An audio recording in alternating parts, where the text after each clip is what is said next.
SCIAS Academy சேனலை subscribe பண்ணுங்க.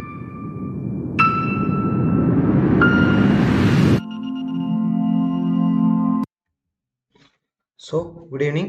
இன்னைக்கு நம்ம பார்க்க போறது August 3, 2021 current affairs. ஓகேங்களா? So, இன்னைக்கு நம்ம நியூஸ் along with MCQs பார்க்க போறோம். ஓகேங்களா? So, first news.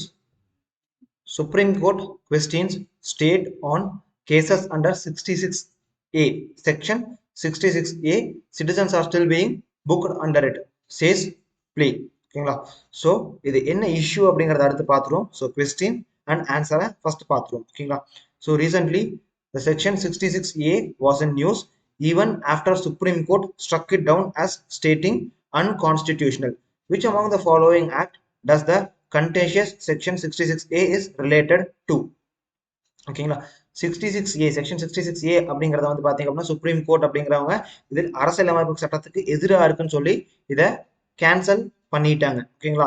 ஸோ நம்ம கொஸ்டின் என்னன்னு பார்த்தீங்க அப்படின்னா ஸோ இந்த 66A அப்படிங்கிறது இந்த பிரச்சனைக்குரிய 66A சட்டம் அப்படிங்கிறது எந்த ஆக்ட் சம்பந்தப்பட்டதுன்னு கேட்டிருக்கோம். ஓகேங்களா? So option A UAPA act unlawful activity prevention act. Option B POCSO act prevention of protection of children from sexual offence act. Option C என்னன்னு பார்த்தீங்க அப்படின்னா இன்ஃபர்மேஷன் டெக்னாலஜி ஆக்ட்.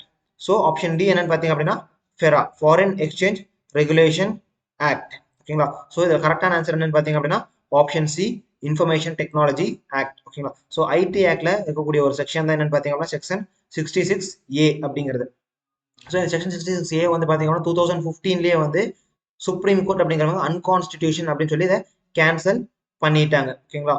ஸோ இந்த 66A எதை சம்மந்தப்பட்டதுன்னு வந்து பார்த்தீங்க அப்படின்னா ஒரு சோஷியல் மீடியா நெட்வொர்க் இருக்கு அப்படின்னா அந்த சோஷியல் மீடியா நெட்வொர்க்ல ஏதோ ஒரு தனிநபர் ஏதோ ஒரு கருத்தை அவர் போஸ்ட் பண்ணிக்கிட்டாரு. அந்த கருத்து அப்படிங்கிறது ஒரு மேலிஷியஸ் கருத்தா இருக்கு, ஒரு பிரச்சனைக்குரிய கருத்தா இருக்கு அப்படின்னா அப்புறம் கவர்மெண்ட் அரெஸ்ட் பண்ணலாம். ஓகேங்களா? ஸோ இது கேட்கறதுக்கு கொஞ்சம் நல்ல விஷயம் மாதிரி தோணும். பட் அந்த ஆக்ட் என்னன்னு பாத்தீங்க அப்படின்னா எது மேலிஷியஸ் அப்படிங்கிறது எது பிரச்சனைக்குரிய கருத்து அப்படிங்கறத வந்து அந்த ஆக்ட்ல மென்ஷன் பண்ணல. ஓகேங்களா? ஸோ இதுதான் இதுல பிரச்சனைக்குரிய ஒரு விஷயமா மாறுது. ஓகேங்களா? பிகாஸ் ஒருத்தருக்கு வந்து பாத்தீங்கன்னா ஒரு கருத்து பிரச்சனைக்குரிய கருத்தா தெரியும், மற்றவர்களுக்கு அந்த கருத்து பிரச்சனைக்குரிய கருத்தா தெரியாது. ஓகேங்களா? ஸோ இதனால நிறைய கான்ஃபிளிக்ட் வரணும். என்ன பாத்தீங்கன்னா நிறைய பேர்த்த பிடிச்சி ஜெயில போட்டாங்க. அதாவது ஒருத்தருக்கு வந்து இது கருத்து தவறுன்னு தோணுச்சுன்னா அவரை பிடிச்சி ஜெயில போட்டிருந்தாங்க. ஸோ இது வந்து பாத்தீங்கன்னா சுப்ரீம் கோர்ட் வந்து 2015 அன்கான்ஸ்டிடியூஷன் சொல்லி ஸ்ட்ரைக் டவுன் பண்ணிட்டாங்க. ஸோ அதுக்கப்புறம் இந்த அரெஸ்ட் அப்படிங்கிறது நடந்திருக்க கூடாது இந்த காரணங்களுக்காக. பட் இன்னைக்கு வரைக்கும் நடந்துட்டு இருக்கு அப்படிங்கறதா சுப்ரீம் கோர்ட்ல ஒரு பிளியா ஒரு மனு தாக்கல் பண்ணியிருக்காங்க. ஓகேங்களா? So next news fisherman injured in Sri Lankan navy firing. ஓகேங்களா? அதாவது தமிழ்நாடு ஃபிஷர்மேன் வந்து பாத்தீங்க அப்படின்னா ஸ்ரீலங்கன் நேவியால சுடப்பட்டு அதுல இன்ஜூர் ஆயிருக்காரு. ஓகேங்களா? ஸோ இது வந்து பாத்தீங்க அப்படின்னா இந்த ஃபிஷர்மேன் இஷ்யூ அப்படிங்கிறது ஒரு தொடர் கதையா போய்கிட்டு இருக்கு. ஸோ லைக் ஃபிஷர்மேன்ஸை வந்து கடல் தாண்டி வந்து மீன் பிடிக்க வந்துட்டாங்க அப்படின்ற ஒரு இஷ்யூனால தான் வந்து சுட்டு கொள்றதா வந்து ஸ்ரீலங்கன் நேவி சொல்லியிருந்தாங்க. இன்னொரு கருத்து என்னன்னு பாத்தீங்க அப்படின்னா இங்க இருக்க ஃபிஷர்மேன்ஸ்னால தான் வந்து பாத்தீங்கன்னா ஸ்ரீலங்கன்ல drug peddling or drug consumption அப்படிங்கிறது அதிகமாகுது அப்படின்னு ஸ்ரீலங்கன் அத்தாரிட்டிஸ் சொல்றாங்க. ஓகேங்களா?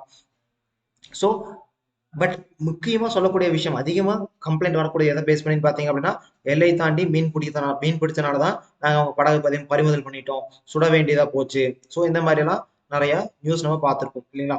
ஸோ அது நியூஸ் அப்படிங்கிறது வந்து பாத்தீங்க அப்படின்னா லைக் எப்படி அதுல இருந்து கொஸ்டின் வர்றான்னு பாத்தீங்க அப்படின்னா which among the following statement is correct about maritime zonation of UN clause. ஓகேங்களா? ஸோ UN clause அப்படின்னு பாத்தீங்க அப்படின்னா United Nation Convention of Law on sea அப்படின்னு சொல்லுவாங்க. ஓகேங்களா? ஸோ அதாவது கடலுக்கான சட்டத்தை வந்து யுனைடெட் நேஷன்ஸ்ல ஒரு அமைப்பு ஃப்ரேம் பண்ணியிருக்கு. ஓகேங்களா? ஸோ அந்த அமைப்பு அந்த கைட்லைன்ஸ் தான் என்ன சொல்லணும் பாத்தீங்கன்னா யூஎன் கிளாஸ் அப்படின்னு சொல்லுவோம். ஓகேங்களா? ஸோ இந்த யூஎன் கிளாஸை பொறுத்த வரைக்கும் வந்து பாத்தீங்க அப்படின்னா நம்ம கடல் பரப்பை வந்து 4ஆ பிரிக்கிறாங்க. ஓகேங்களா? So territorial water, contingency zone, exclusive economic zone and high seas 4ஆ பிரிக்கிறாங்க. அது போக வந்து பாத்தீங்கன்னா உள்ள இருக்கிறதுலாம் இன்டர்னல் வாட்டர்ஸ் சொல்லுவாங்க. அது ஃபிஃப்த் கேட்டகரி. பட் அது டெரிட்டோரியல் வாட்டருக்குள்ளேயே வந்து அது கவர் ஆயிரும். ஓகேங்களா? ஸோ இந்த கொஸ்டின் பாத்தீங்க அப்படின்னா which among the following statement is correct about maritime zonation of UN clause? Option A என்னன்னு பாத்தீங்க அப்படின்னா the sea region in UN clause is calculated from shoreline or coastline. ஓகேங்களா? ஸோ அதாவது ஷோர் லைன் இல்லைன்னா cost லைன்ல இருந்து தான் வந்து அந்த கடல் அப்படிங்கிற ரீஜனை வந்து கால்குலேட் பண்ணுவாங்க. யூஎன் கிளாஸ் பேஸ் பண்ணி கால்குலேஷன் அப்படிங்கிறது ஷோர் லைன்ல தான் கால்குலேட் பண்ணுவாங்க அல்லது கோஸ்ட் லைன்ல தான் கால்குலேட் பண்ணுவாங்கன்னு சொல்லியிருக்காங்க. ஓகேங்களா? ஸோ கடல் அப்படிங்கிறது எங்க இருந்து தொடங்கும் கால்குலேட் பண்றது வந்து தான் இந்த யூஎன் கிளாஸ் கால்குலேட் பண்றது தான் வந்து ஷோர் லைன்ல இருந்து ஆரம்பிப்பாங்க அப்படின்னா கோஸ்ட் லைன்ல இருந்து ஆரம்பிப்பாங்க அப்படின்னு சொல்லியிருக்காங்க. ஆப்ஷன் பி என்னன்னு பாத்தீங்க அப்படின்னா the high sea is restricted for only few countries. So high C அப்படின்னு சொல்லக்கூடிய இடம் வந்து பாத்தீங்க அப்படின்னா ஒரு சில கண்ட்ரிகளுக்கு மட்டும்தான் அது சொந்தம் அப்படின்னு சொல்லியிருக்காங்க. ஆப்ஷன் சி என்னன்னு பாத்தீங்க அப்படின்னா the territorial water occupies the maximum share of sea in the world. territorial water அப்படிங்கறது வந்து பாத்தீங்க அப்படின்னா அதிகமான ஒரு இடத்தை ஆக்கிரமிச்சுக்குது. ஸோ ஒட்டுமொத்த கடல் பரப்புலேயே வந்து அதிகமான இடத்தை ஆக்கிரமிச்சிருக்கிறது டெரிட்டோரியல் வாட்டர்ஸ் சொல்லக்கூடிய இடங்கள் தான் அப்படின்னு சொல்றாங்க. ஆப்ஷன் டி என்னன்னு பாத்தீங்க அப்படின்னா exclusive economic zone extend to 200 nautical mile from base line சொல்லியிருக்காங்க. ஓகேங்களா? ஸோ இதுல கரெக்டான ஆன்சர் என்னன்னு பாத்தீங்க அப்படின்னா ஆப்ஷன் டி. ஓகேங்களா? ஸோ எக்ஸ்க்ளூசிவ் எக்கனாமிக் ஜோன் அப்படிங்கிறது வந்து பாத்தீங்கன்னா 200 nautical mile வரைக்கும் எக்ஸ்டெண்ட் ஆகுது. ஒரு nautical mile அப்படிங்கிறது வந்து பாத்தீங்கன்னா 1.852 கிலோமீட்டர்ஸ். ஓகேங்களா? ஸோ தோராயமா ஒரு 360 கிலோமீட்டர் டு 370 கிலோமீட்டர் வரைக்கும் எக்ஸ்க்ளூசிவ் எக்கனாமிக் ஜோன் அப்படிங்கிறது இருக்கும். ஸோ ஆப்ஷன் ஏ வந்து ஏன் தப்புன்னு வந்து பாத்தீங்கன்னா சி ரீஜனை வந்து ஷோர் லைன் ஒரு கோஸ்ட் லைன் வந்து கால்குலேட் பண்ண மாட்டாங்க. It is from base line. Base line அப்படிங்கிறது வந்து பாத்தீங்கன்னா கடல் அப்படிங்கறது வந்து பாத்தீங்கன்னா அதோட ஷேப், கடற்கரை அப்படிங்கிறது வந்து அதோட ஷேப் வளைஞ்சு நெளிஞ்சு தான் இருக்கும் இல்லைங்களா? ஸோ அந்த ஆவரேஜ் ஒரு ரீஜனை எடுக்கிறது தான் வந்து பேஸ் லைன் அப்படிங்கிறது. ஓகேங்களா? அதாவது ஷோர் லைனுக்கும் கோஸ்ட் லைனுக்கும் இடைப்பட்ட இருக்கக்கூடிய ரீஜன் தான் பேஸ் லைன் அப்படின்னு சொல்லுவாங்க. இது வந்து ஆவரேஜ் டிஸ்டன்ஸ் தான் பேஸ் லைன் அப்படின்னு சொல்லுவாங்க. ஸோ ஆப்ஷன் ஏ அப்படிங்கிறது வந்து பாத்தீங்க அப்படின்னா அந்த இடத்துல பேஸ் லைன் கொடுத்திருந்தாங்கன்னா கரெக்ட், ஷோர் லைன் கொடுத்திருக்கனால அது தவறு. அதே மாதிரி வந்து பாத்தீங்கன்னா ஹை சி அப்படிங்கிறது வந்து பாத்தீங்கன்னா எல்லா நாடுகளுக்கும் அதோட அசஸ் இருக்கு. ஒன்லி ஃபியூ கண்ட்ரிஸ் கொடுத்துருக்காங்க, அது தவறு. எல்லா நாடுகளுக்கும் அசஸ் இருக்கு. ஓகேங்களா? ஸோ அதே மாதிரி ஆப்ஷன் சி ஏன் தவறுன்னு வந்து பாத்தீங்கன்னா ஹை சீஸ் தான் அதிகமான ஷேரை ஆக்குபை பண்ணி வச்சிருக்கு, டெரிட்டோரியல் வாட்டர்ஸ் கிடையாது. ஓகேங்களா? ஸோ நெக்ஸ்ட் நியூஸ் என்னன்னு பாத்தீங்க அப்படின்னா Rivaldo released into the wild in Mudumalai tiger reserve. Jumbo has been radio collared to keep track of its movement. ஓகேங்களா? அதாவது ரெவல்டோ அப்படிங்கிறது ஒரு யானை. ஓகேங்களா? ஸோ அந்த யானை வந்து பாத்தீங்க அப்படின்னா அதை முதுமலை டைகர் ரிசர்வ்ல ரிலீஸ் பண்ணியிருக்காங்க. ஸோ அதுக்கு வந்து ரேடியோ காலர் அப்படிங்கிறதையும் கழுத்துல ஃபிக்ஸ் பண்ணியிருக்காங்க. எதுக்காக இந்த ரேடியோ காலர் அப்படின்னா வந்து அது எங்கெங்கெல்லாம் போகுது, எங்க வருது, அது எந்த ரீஜனை சுத்திக்கிட்டு இருக்குன்றத ஸ்டடி பண்றதுக்காக தான் இந்த ரேடியோ காலர் அப்படிங்கிறத அதோட கழுத்துல மாட்டியிருக்காங்க. ஓகேங்களா? ஸோ இதை பேஸ் பண்ண ஒரு கொஸ்டின் என்னன்னு பாத்தீங்க அப்படின்னா which among the following statement is correct about Mudumalai tiger reserve. இந்த நியூஸ்ல வந்து பாத்தீங்க அப்படின்னா ரெவல்டோ அப்படிங்கிறது முக்கியம் கிடையாது, ரேடியோ காலர் டேக் பண்ணிருக்காங்கிறது முக்கியம் கிடையாது, பட் அதை எங்க விட்டுருக்காங்க அப்படிங்கறது முக்கியம். Mudumalai tiger reserve. ஓகேங்களா? So which among the following statement is correct about Mudumalai tiger reserve? Option A it is located in Bijunction of Kerala and Karnataka only. Option B it is a part of Agasthyamala Biosphere Reserve. Option C, it is located in Nilgiri district. Option D, it is the first tiger reserve established in Tamil Nadu. So the correct answer என்னன்னு பாத்தீங்கன்னா option C, it is located in Nilgiri district. Option A வந்து ஏன் தப்புன்னு வந்து பாத்தீங்கன்னா it is not in the bijunction, it is in tri-junction. Tamil Nadu, Kerala, Karnataka இது மூணுமே ஒன்று சொல்லக்கூடிய இடத்துல தான் வந்து இந்த முதுமலை டைகர் ரிசர்வ் அப்படிங்கிறது இருக்கு. அண்ட் ஆப்ஷன் பி வந்து பாத்தீங்க அப்படின்னா இது வந்து ஏன் தவறு அப்படின்னா இது அகஸ்தியமலை பயோஸ்பியர் ரிசர்வ்ல கிடையாதுங்க, it was in Nilgiri biosphere reserve. அதே மாதிரி வந்து பாத்தீங்கன்னா ஆப்ஷன் டி வந்து பாத்தீங்கன்னா ஏன் தவறு அப்படின்னா it was in third tiger reserve established in Tamil Nadu. So answer is option C. Next news என்னன்னு பாத்தீங்க அப்படின்னா rapid RT-PCR test lab by next week at airport. Results will be provided in 13 minutes. ஓகேங்களா? So அதாவது RT-PCR அப்படிங்கிற வார்த்தையை நம்ம அதிக கிட்டத்தட்ட வந்து பாத்தீங்கன்னா ஒரு 18 மாசமா நம்ம அதிகமா நியூஸ்ல கேள்விப்பட்ட ஒரு வார்த்தை. பட் அதோட அப்ரிவேஷன் தான் கொஸ்டின் கேட்டிருக்கோம். ஓகேங்களா? சோ இந்த நியூஸை பேஸ் பண்ணி பாத்தீங்கன்னா ஒரு RT-PCR டெஸ்ட் ஒருத்தர் கொடுத்தாரு அப்படின்னா அது ரிசல்ட் டிக்ளேர் ஆகிறதுக்கு மினிமம் 6 மணி நேரங்கள்ல இருந்து மேக்சிமம் இன்னைக்கு டேட் வந்து ஒரு 4 நாள் 5 நாள் வரைக்கும் போகுது அப்படின்னாங்க கொஞ்ச நாளுக்கு முன்னாடி வரைக்கும். இன்னைக்கு டேட்ல வந்து பாத்தீங்கன்னா ஒரு 18 hours to 20 hours குள்ள உங்களுக்கு மேக்ஸிமம் ரிப்போர்ட் கிடைச்சிருது. வந்து மேக்ஸிமம் டைம் இன்னைக்கு இருக்க மேக்ஸிமம் டைம். ஓகேங்களா? பட் இப்போ என்ன ஆகுதுன்னு பாத்தீங்கன்னா ரேபிட் RT-PCR வந்து உருவாக்கி இருக்காங்க. ஸோ இந்த ரேபிட் RT-PCR வந்து பாத்தீங்கன்னா 13 நிமிஷத்துலேயே வந்து டெஸ்ட் ரிசல்ட்டை ப்ரொவைட் பண்ணிடுது. ஓகேங்களா? ஸோ இது எங்க செட் பண்ண போறாங்கன்னா ஏர்போர்ட்ல செட் பண்ண போறாங்க. ஏன் ஏர்போர்ட்ல செட் பண்ண போறான்னு பாத்தீங்கன்னா ஒரு சில இடத்துல வந்து பாத்தீங்க அப்படின்னா லைக் ஒரு சில கண்ட்ரில இருந்து வரும்போது அங்க RT-PCR நெகட்டிவ் ரிப்போர்ட் அப்படிங்கிறது தேவையில்லை உள்ள ஏர்போர்ட்டுக்குள்ள வர்றதுக்கு. ஸோ அங்கிருந்து டிராவல் பண்றவங்க இந்தியாவுக்கு வரவங்க என்ன பண்றாங்க வித்தவுட் தட் RT-PCR டெஸ்ட் எல்லாமே டைரக்டா வந்துடுறாங்க. ஸோ அவங்க வந்து சப்போஸ் அவங்க வந்து ஒரு கோவிட் பாசிட்டிவா இருந்தாங்க அப்படின்னா அவங்க உடம்புல வந்து ஒரு மியூட்டன்ட் வைரஸ் இருந்துச்சு அப்படின்னா அது இங்க இருக்க மக்களையும் பாதிக்கும். ஸோ அதனால என்ன பண்றாங்கன்னு பாத்தீங்கன்னா லோ டைம்ல RT-PCR which is a highly effective technology to detect the virus, அதை யூஸ் பண்ணி 13 நிமிஷத்துல கண்டுபிடிச்சிடலாம். ஸோ அப்படின்றதுனால தான் வந்து இந்த ரேபிட் ஆர்டிபிசிஆரை யூஸ் பண்றாங்க. ஓகேங்களா. ஸோ ஃபோர்த் கொஸ்டின் என்னன்னு பாத்தீங்க அப்படின்னா which is the correct abbreviation of RTPCR. ஓகேங்களா. அதாவது ஆர்டிபிசிஆர் பத்தி பின்வருவற்றில் எது சரியான விரிவாக்கம் அப்படின்னு கேட்டிருக்காங்க. ஓகேங்களா. ஸோ ஆப்ஷன் ஏ என்னன்னு பாத்தீங்க அப்படின்னா real time polymerase chain reaction. Option B reverse transcription polymerase chain reaction. Option C reverse time polymers chain reaction. Option D real transcription polymers chain reaction. ஓகேங்களா. சோ இது கரெக்டான ஆன்சர் என்னன்னு பாத்தீங்க அப்படின்னா option B. ஓகேங்களா. Option B reverse transcription polymers chain reaction. ஓகேங்களா. So அதே மாதிரி வந்து பாத்தீங்க அப்படின்னா நம்ம வேற சில டெஸ்ட்டுகள் எல்லாம் பண்ணிக்கிட்டு இருக்கோம். அதுல டெஸ்ட்ல உங்களுக்கு வேற ஏதோ பேர் தெரிஞ்சது, இந்த டெஸ்ட் நம்ம பண்ணிட்டு இருக்கோம், இந்த டெஸ்ட் யூஸ் பண்ணி நம்ம கோவிட் டிடெக்ட் பண்றோம் அப்படின்னு தெரிஞ்சது அப்படின்னா அந்த டெஸ்ட் பேர் என்ன அப்படிங்கறத கமெண்ட் பாக்ஸ்ல லீவ் பண்ணுங்க. ஸோ நெக்ஸ்ட் நியூஸ் என்னன்னு பார்த்தீங்க அப்படின்னா man held under POCSO act in Selaiyur. ஓகேங்களா. ஸோ இந்த நியூஸ் அப்படிங்கிறது நம்மளுக்கு இம்பார்ட்டன்ட் கிடையாது. இதில் இருக்கக்கூடிய கீவேர்டு என்னன்னு பார்த்தீங்கன்னா POCSO act, prevention of children from sexual offence act, protection of children from sexual offence act. So இதை பேஸ் பண்ண கொஸ்டின் பார்த்தீங்க அப்படின்னா which among the following statement is incorrect about POCSO act. POCSO act பத்தி பின்வரும் கூற்றுகள் எது தவறானதுன்னு கேட்டிருக்கு. ஓகேங்களா. So option A என்னன்னு பாத்தீங்க அப்படின்னா the act is gender neutral. ஓகேங்களா. ஜெண்டர் நியூட்ரல் அப்படின்னா ஒரு 18 வயசு கீழே இருக்கக்கூடிய ஆண் பாதிச்சாலும் ஒரு பெண் பாதிச்சாலும் ஒரே மாதிரி தான் ட்ரீட் பண்ணுவாங்க. அதுதான் ஜெண்டர் நியூட்ரல் அப்படிங்கிறது. ஸோ இந்த பாக்ஸோ ஆக்டை பொறுத்த வரைக்கும் பெண்களுக்கு ஒரு நீதி, ஆண்களுக்கு ஒரு நீதி அப்படிங்கிறது கிடையாதுங்க. ரெண்டு பேருக்குமே ஒரே நீதி தான். ஓகேங்களா. ஆப்ஷன் பி என்னன்னு பாத்தீங்க அப்படின்னா the act was passed in the year 2012. இந்த சட்டம் அப்படிங்கிறது 2012ஆம் வருஷம் பாஸ் பண்ணப்பட்டது, நாடாளுமன்றத்துல சட்டமாக்கப்பட்டது அப்படின்னு சொல்லியிருக்காங்க. ஆப்ஷன் சி என்னன்னு பாத்தீங்க அப்படின்னா the act was not amended even once since its inception. இது தொடக்கத்திலிருந்து இன்று வரை இது ஒரு முறை கூட திருத்தம் செய்யப்படவில்லை அப்படின்னு சொல்லியிருக்காங்க. Option D none of the above. So இதுக்கான கரெக்டான ஆன்சர் என்னன்னு பாத்தீங்க அப்படின்னா கரெக்டான ஆன்சர், அதாவது கொஸ்டின் என்ன கேட்டிருக்காங்கன்னா தவறான ஆன்சர் எதுன்னு கேட்டிருக்காங்க. ஸோ தவறானது எதுன்னு பாத்தீங்க அப்படின்னா ஆப்ஷன் சி. இந்த ஆக்ட் வந்து அமெண்ட் பண்ணியிருக்காங்க. இவன் 2019 கூட ஒரு டைம் அமெண்ட் பண்ணாங்க. ஓகேங்களா. ஸோ நெக்ஸ்ட் நியூஸ் என்னன்னு பாத்தீங்க அப்படின்னா supreme court offers mediation in Krishna dispute. Andhra Pradesh claims Telangana has deprived its people of their share of water. ஓகேங்களா. அதாவது ஆந்திராக்கும் தெலுங்கானாக்கும் ஒரு பிரச்சனை போய்கிட்டு இருக்கு. ஓகேங்களா. சோ அந்த பிரச்சனை அப்படிங்கிற விஷயத்த வந்து எதனாலன்னு பாத்தீங்கன்னா கிருஷ்ணால இருக்கக்கூடிய நதிநீரை பகிர்ந்துக்கக்கூடிய ஒரு பிரச்சனை. ஓகேங்களா. சோ அந்த நதிநீரை பகிர்ந்துக்கக்கூடிய பிரச்சனையில வந்து பாத்தீங்க அப்படின்னா ஆந்திரா என்ன சொல்றாங்கன்னு பாத்தீங்கன்னா தெலுங்கானா எங்களுக்கு சரியான தண்ணியை எனக்கு சப்ளை பண்ண மாட்டேங்கிறாங்க. சோ அதனால வந்து பாத்தீங்க அப்படின்னா எங்க மக்களோட உரிமை அப்படிங்கிறது பறிக்கப்படுது. நீர் உரிமை அப்படிங்கறது வந்து பாத்தீங்க அப்படின்னா அடிப்படை உரிமையா இருக்கு. ஒவ்வொரு மனுஷனுக்கும் அடிப்படை தேவைகளா இருக்கு. உரிமை அப்படிங்கறத விட இட் வாஸ் தேவை. ஓகேங்களா. சோ தேவையா இருக்கு, அதை வந்து தெலுங்கானா கொடுக்க மாட்டேங்கிறாங்க. சோ இந்த விஷயம் வந்து பாத்தீங்க அப்படின்னா சுப்ரீம் கோர்ட்டுக்கு போயிருக்கு.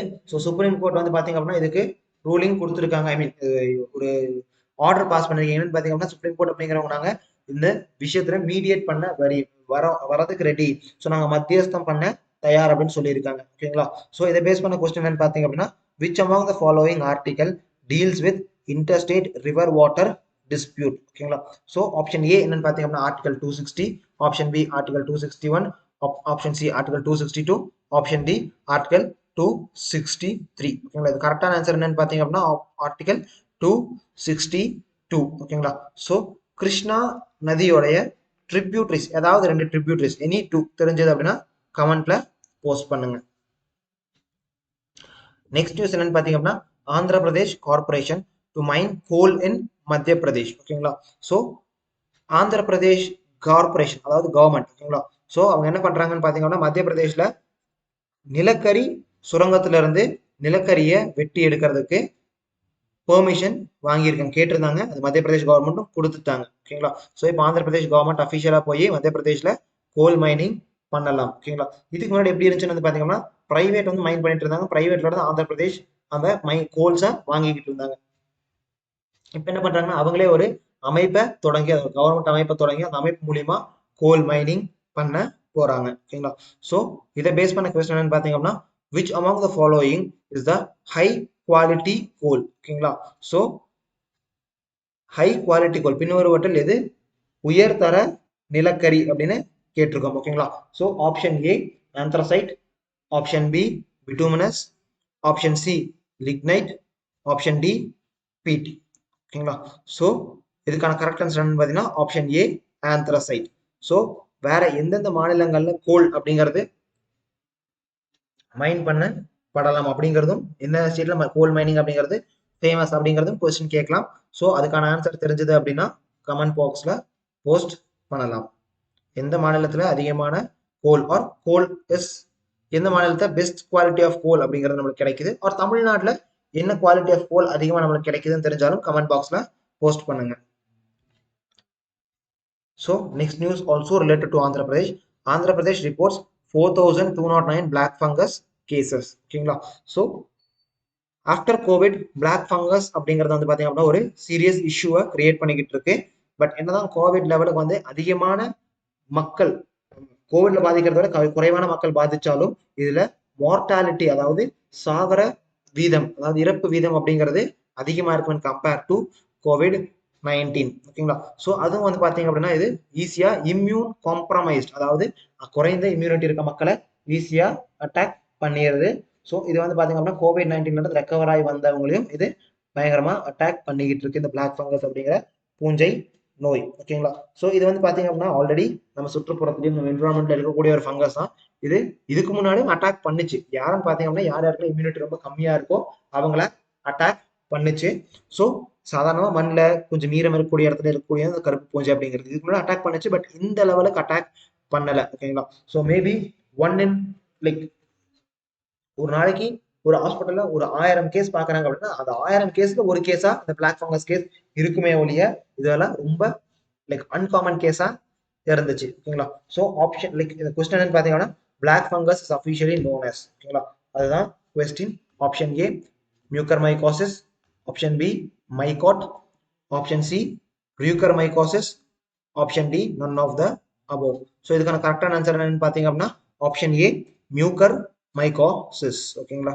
ஸோ நெக்ஸ்ட் நியூஸ் என்னன்னு பாத்தீங்க அப்படின்னா we need more creators, educators must upgrade their engagement strategy while integrating technology into their approach. ஓகேங்களா? ஸோ இது வந்து நேஷனல் எஜுகேஷனல் பாலிசி பத்தி ஒரு ஆர்டிகல் நியூஸ்ல வந்திருக்கு. ஒரு ஆர்டிகல், அதாவது நேஷனல் எஜுகேஷன் பாலிசியில வந்து வேற என்னென்ன விஷயங்களை நம்ம ப்ரொமோட் பண்ணலாம், ஆல்ரெடி இருக்கிற விஷயத்தை எப்படி நியூ ஸ்ட்ரீம்லைன் பண்ணலாம் அப்படிங்கறத பத்தி தான் இந்த ஆர்டிகல்ல பேசியிருப்பாங்க.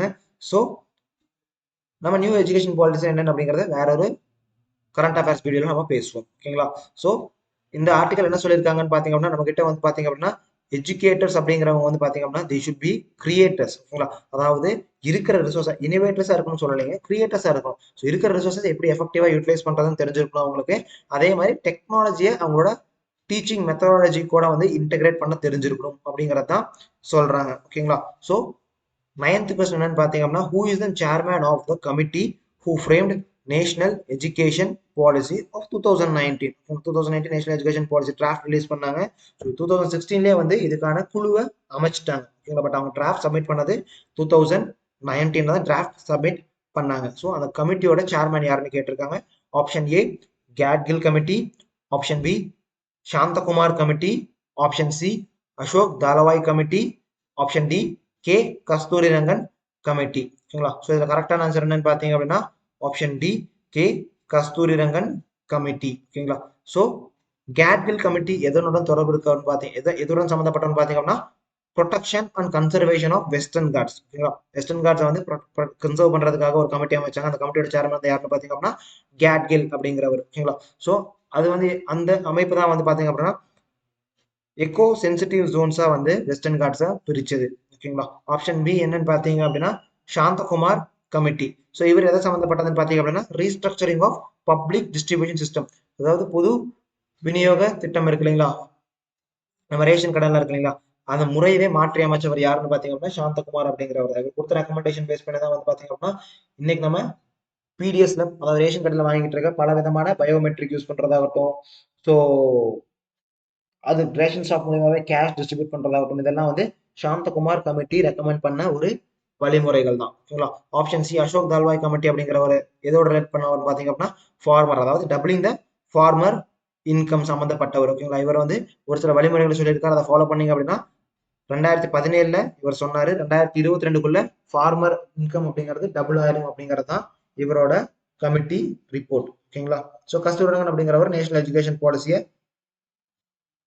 ஃப்ரேம் பண்ணவர். ஓகேங்களா? சேம் கஸ்தூரிரங்கன் ஆல்சோ அவரும் வெஸ்டர்ன் காட்ஸ் கன்சர்வேஷனுக்காக கமிட்டியில சேர்பர்சனா இருந்திருக்காரு. ஓகேங்களா? So Gadgil committee and Kasturirangan committee ரெண்டு பேருமே வந்து வெஸ்டர்ன் காட்ஸ் சம்மந்தப்பட்டு இருந்திருக்காங்க. பட் இதில் chairman of national education policy யாருன்னு பார்த்தீங்கன்னா ஹி இஸ் ஆல்சோ கஸ்தூரிரங்கன். ஓகேங்களா? ஸோ நெக்ஸ்ட் நியூஸ் என்னன்னு பார்த்தீங்க அப்படின்னா experts warn against mandatory food fortification. ஓகேங்களா? ஸோ எக்ஸ்பர்ட்ஸ் வந்து பார்த்தீங்க அப்படின்னா ஃபுட் ஃபோர்டிஃபிகேஷன் பற்றி ஒரு கன்சர்னை தெரிவிச்சிருக்காங்க. ஓகேங்களா? ஸோ இந்த மேண்டேட்டரி ஃபுட் ஃபோர்டிஃபிகேஷன் அப்படிங்கிறது ஆபத்துல போய் முடியலாம் அப்படின்னு சொல்லியிருக்காங்க. ஸோ ஃபுட் ஃபோர்டிஃபிகேஷன் அப்படிங்கிறது இன்னைக்கு ஒரு ஹாட் டாபிக்கா இருக்கு. ஓகேங்களா? ஸோ 10th கொஸ்டின் என்னன்னு பார்த்தீங்க அப்படின்னா which among the following statement is correct about food fortification? ஓகேங்களா? ஆப்ஷன் ஏ என்னன்னு பார்த்தீங்க அப்படின்னா it is giving the additional food to the people. Option B என்னன்னு பார்த்தீங்க அப்படின்னா it is giving proper nutrient to people. Option C என்னன்னு பார்த்தீங்க அப்படின்னா it is the process of adding additional nutrient to the existing food grains. Option D என்னன்னு பார்த்தீங்க அப்படின்னா none of the above. ஓகேங்களா? ஸோ இதில் கரெக்டான ஆன்சர் என்னன்னு பார்த்தீங்க அப்படின்னா option C it is the process of adding additional nutrient to the existing food grains. ஓகேங்களா? அதாவது இன்னைக்கு வந்து மக்கள் கிட்ட வந்து பார்த்தீங்க அப்படின்னா ஃபுட் செக்யூரிட்டி அப்படிங்கிறது இருக்கு. மோஸ்ட்லி வந்து பார்த்தீங்கன்னா லைக் 90% ஆஃப் த பீப்புளுக்கு போய் ஃபுட் போய் சேர்ந்துருது. ஓகேங்களா? பட் நியூட்ரிஷன் போய் அதே மக்களுக்கு சேருதான்னு பார்த்தீங்க அப்படின்னா it was a big question mark. ஓகேங்களா? ஸோ நம்ம கிட்ட ஃபுட் செக்யூரிட்டி ஒரு பக்கம் இருந்தால் நியூட்ரியன்ட் இன்செக்யூரிட்டி அப்படிங்கிறது இருக்கு. ஓகேங்களா? அதாவது போதுமான ஊட்டச்சத்து அப்படிங்கிறது குழந்தைகளுக்கு போய் மக்களுக்கு போய் சேராம இருக்கு. ஸோ நம்ம வளரக்கூடிய ஃபுட்லேயே வந்து அந்த நியூட்ரியன்ட் கொண்டு வந்துட்டா என்ன அப்படிங்கிறது தான் வந்து இந்த ஃபுட் ஃபோர்டிஃபிகேஷன் திட்டம் அப்படிங்கிறது. ஓகேங்களா? ஸோ இதில் என்ன பண்ணுவாங்கன்னு பார்த்தீங்க அப்படின்னா ஆல்ரெடி நம்ம அரிசி இருக்கு அப்படின்னா ஒரு ஆயில் இருக்கு அப்படின்னா அந்த ஆயில்ல வந்து ஐரன் ஆகட்டும், விட்டமின்ஸ் ஆகட்டும், மினரல்ஸ் ஆகட்டும் எல்லாத்தையுமே வந்து அதில் ஆட் பண்ண ஆரம்பிச்சிருவாங்க. அந்த ஃபுட்டை வந்து என்ரிச் பண்ண ஆரம்பிச்சிருவாங்க. அதுதான் ஃபுட் ஃபோர்டிஃபிகேஷன் அப்படின்னு சொல்லுவோம். ஓகேங்களா? ஸோ ஆப்ஷன் ஏ அடிஷனல் ஃபுட்டும் கிடையாதுங்க. Option be giving proper nutrient food அப்படிங்கிறது இதோட மோட்டோ. பட் ஆப்ஷன் சி அப்படிங்கிறது தான் clear explanation about what is food fortification அப்படிங்கிறது. ஓகேங்களா? ஸோ இன்னைக்கான கரண்ட் அஃபேர்ஸ் அப்படிங்கிறத பார்த்துட்டோம். So thank you.